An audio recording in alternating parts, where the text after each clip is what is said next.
Now that we've covered cladistics, biostratigraphy and correlation, and biogeography, you can integrate all these lines of evidence to study the causes of observed paleobiogeographic patterns. These types of studies are like cool detective puzzles where you have to pull together evidence from plate tectonics, paleogeography, and paleontology to figure out why certain species are found where they are. Let's use a modern example to illustrate one of these puzzles.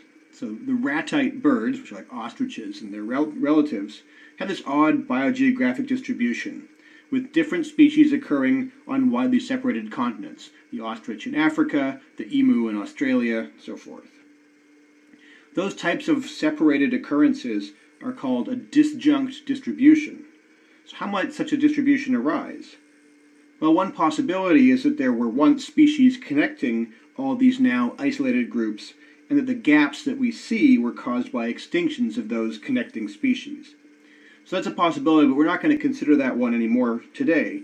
But instead, we'll focus on two biogeographic aspects of speciation, the evolution of new species from ancestral ones.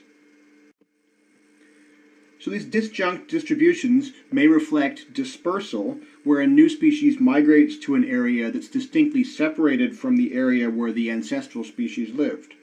The top example illustrates that, and it shows how the most primitive taxon, taxon number 1, the lowest branch on your cladogram, inhabited region A, the left wedge of the yellow-orange pie diagram. The more derived species, 2 and 3, dispersed to areas B and C. Because we only know that the taxon 2 and 3 share a common ancestor, we can't distinguish between the two different patterns, A to C to B, or A to B to C. Disjunct distributions may also be caused by, or instead caused by, something called vicariance. In that, it's the formation of some kind of barrier, like a mountain range, or an ocean basin, or a land barrier between oceans, splits a pre-existing species into two groups, allowing speciation on either side of that barrier. So in the lower example, species 1 originally lived over the entire circle, region A, in the left-hand circle.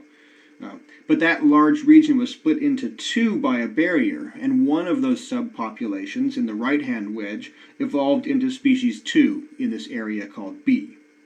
Species 2 was later split into two smaller groups by another barrier that led to the speciation of taxon 3 in region C.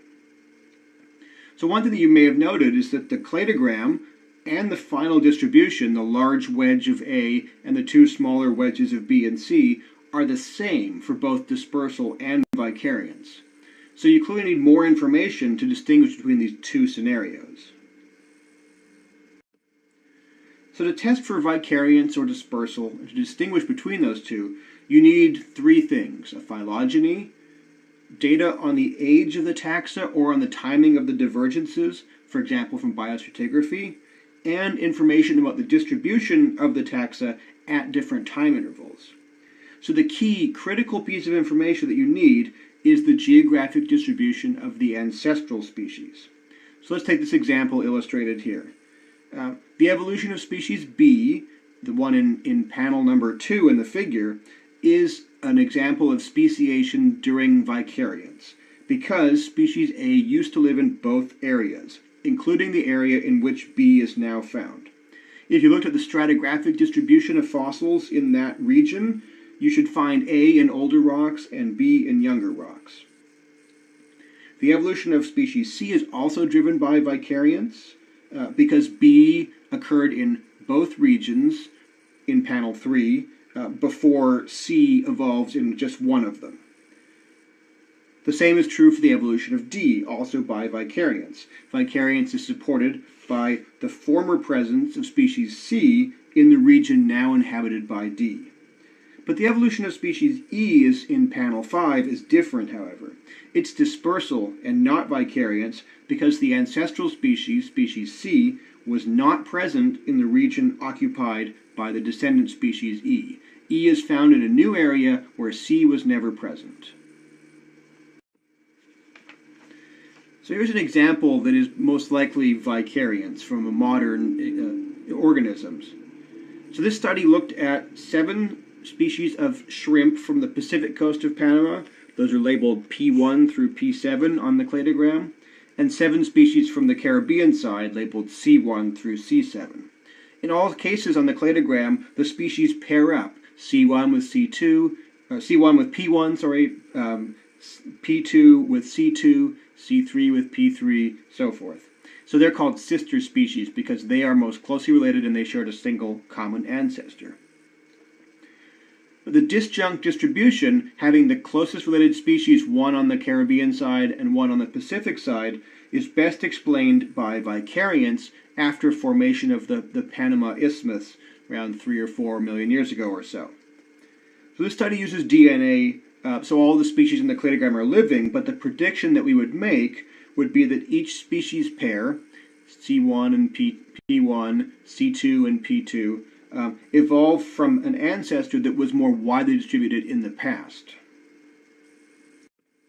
So here's another observation that's most likely vicariance, and people have observed that the similarity of fossil bivalve faunas on the western side and the eastern side of the North Atlantic Ocean decreased from the Jurassic and Cretaceous through the Cenozoic to the present.